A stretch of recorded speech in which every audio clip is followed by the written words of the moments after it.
تلاوت سے زیادہ سمجھنے والی کتاب ہے۔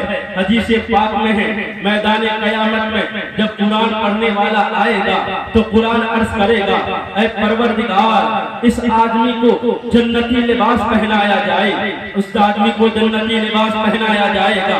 پھر قرآن عرض کرے گا اے میرے پروردگار اس آدمی میں اور اضافہ کیا جائے تو اس آدمی کو کرامت کا تاج پہنایا جائے گا۔ پھر قرآن عرض کرے گا مولا تو اس سے راضی ہو جا، تو پروردگار عالم تلاوت قرآن کرنے والے سے راضی ہو جائے گا۔ کیا ہمارے اخلاق بھی اس طور پر ہے؟ کیا ہمارا معمول بھی اس طور پر ہے کہ صبح اٹھ کر ہم قرآن پڑھتے ہیں یا رات میں سونے سے پہلے تلاوت قرآن کرتے ہیں؟ یہ ہماری عادت نہیں ہے۔ اگر ہم خواجہ غریب نواز کے غلام ہیں، خواجہ غریب نواز کے ماننے والے ہیں، تو ہماری عادت بھی تلاوت قرآن کرنے جیسی ہونی چاہیے۔ ہمارا روزانہ کا معمول ہونا چاہیے کہ ہم قرآن مجید کی تلاوت کریں، قرآن مجید کو شوق سے پڑھا کریں۔ یہ ہے خواجہ غریب نواز کی غلامی، یہ ہے تقریب خواجہ غریب نواز، تقریب خواجہ غریب نواز منانے کا شرط۔ اگر آپ واقعی خواجہ غریب نواز کے غلام ہیں تو آج کے بعد سے آپ تلاوت قرآن کرنا شروع کر دیں، تلاوت قرآن میں منہمک ہو جائے، قرآن کو سمجھنے کی کوشش کریں۔ اور تیسری سیرت کا واقعہ دیکھیں، خواجہ غریب نواز کی بارگاہ میں ایک قاتل قتل کے ارادے سے آتا ہے، بغل میں خنجر دبایا ہوا ہے، قتل کے ناپاک ارادے سے آیا ہوا ہے۔ حضور خواجہ غریب نواز نے اس آدمی کے ساتھ انتہائی شفقت اور محبت پیش فرمائی، خندہ پیشانی سے ملا۔ اس آدمی نے جب حضور خواجہ غریب نواز کی یہ شفقت اور محبت دیکھی، آپ کا گرویدہ ہو گیا، غلام ہو گیا، دیوانہ بن گیا، داخل اسلام ہو گیا، مسلمان ہو گیا۔ حضور خواجہ غریب نواز نے اس قاتل کو معاف فرما دیا۔ ذرا غور کیجئے، قاتل تھا، قتل کرنے کے ارادے سے آیا تھا، حضور خواجہ غریب نواز نے اس قاتل کو معاف کر دیا۔ کیا ہمارے معاملات بھی ایسے ہی ہیں؟ جو ہمیں گالیاں دیتا ہے ہم انہیں گالیاں نہیں دیتے ہیں، جو ہمیں دکھ پہنچاتا ہے ہم انہیں دکھ نہیں پہنچاتے ہیں؟ کیا ہمارے تعلقات بھی دوسرے کے ساتھ ایسے ہی ہیں؟ کیا ہمارے معاملات بھی دوسرے کے ساتھ ایسے ہی ہیں؟ ہرگز نہیں ہے۔ ہم تو لوگوں کی برائیوں کو نوٹ کر کے رکھتے ہیں، لوگوں کی باتوں کو نوٹ کر کے رکھتے ہیں۔ وقت آنے پر بتایا جائے گا، سب کے سامنے رسوا کیا جائے گا، سب کے سامنے ذلیل کیا جائے گا، سب کے سامنے کھول کھول کر کے رکھ دیا جائے گا۔ یہ ہمارے طریقے نہیں ہیں۔ ہم خواجہ غریب نواز کے کیسے غلام ہیں؟ صحیح طور پر غلامی کا دامن پکڑنے کی ضرورت ہے، صحیح طور پر خواجہ غریب نواز کے غلام بننے کی ضرورت ہے کہ حضور خواجہ غریب نواز نے اپنے قاتل غلام کو معاف فرما دیا تھا۔ اگر ہمارے بھائی ہم سے روٹھ گئے ہیں ہم انہیں معاف کر دیں، اگر ہمارے بھائی ہم سے جھگڑا کرتے ہیں ہم انہیں معاف کر دیں۔ یہ طریقہ ہونا چاہیے، یہ اللہ والوں کا شیوا ہے۔ اب ذرا مشہور زمانہ کرامت سنتے چلے حضور خواجہ غریب نواز کی، جو مشہور زمانہ کرامت ہے۔ انا ساگر کی سرزمین پر انا ساگر موجود ہے۔ خواجہ غریب نواز کے ماننے والے غسل کرنے کے لیے انا ساگر پر جاتے ہیں۔ یہ دیکھ کر وہاں کے کفار نے ان مسلمانوں کا مذاق اڑایا اور کہا کہ یہ مسلمانوں نے ہمارے تالاب کو ناپاک کر دیا ہے۔ وہ حضرات لوٹے حضور خواجہ غریب نواز کی بارگاہ میں سارا ماجرا عرض کر دیا۔ حضور خواجہ غریب نواز نے اپنے کسی خادم سے ایک مٹی کا برتن دیتے ہوئے فرمایا لے جاؤ اس مٹی کے برتن کو انا ساگر سے پانی بھر کر کے لاؤ۔ وہ خادم مٹی کا برتن لے جاتا ہے، جو ہی انا ساگر میں ڈالتا ہے دیکھتے ہی دیکھتے سارا انا ساگر کا پانی اس مٹی کے برتن میں آ جاتا ہے۔ لوگ پانی نہ ملنے کے بعد بے قرار ہو گئے، بے چین ہو گئے۔ حضور خواجہ غریب نواز کی بارگاہ میں آ کر فریاد کرنے لگے تو حضور خواجہ غریب نواز نے فرمایا جاؤ اس برتن کو دوبارہ انا ساگر میں الٹ دو۔ اس خادم نے حکم کی تعمیل کی، جو ہی اس برتن کو انا ساگر میں الٹ دیا گیا دیکھتے ہی دیکھتے پورا انا ساگر پانی سے لبالب ہو گیا۔ یہاں پر قابل غور بات جو ہے وہ یہ ہے کہ ذرا آپ بتائیے ایک مٹی کا برتن 8 کلو ہو سکتا ہے، 10 کلو ہو سکتا ہے، اس میں 8-10 کلو پانی آ سکتا ہے۔ تھوڑا زیادہ بڑا ہوگا، تھوڑا زیادہ پانی آ جائے گا، مگر قربان جائیے حضور خواجہ غریب نواز کی کرامت دیکھیے۔ حضور خواجہ غریب نواز نے تھوڑی سی توجہ فرمائی تو پورا انا ساگر کا پانی اس چھوٹے سے مٹی کے برتن میں آ گیا۔ اس سے یہ معلوم ہوا اللہ کی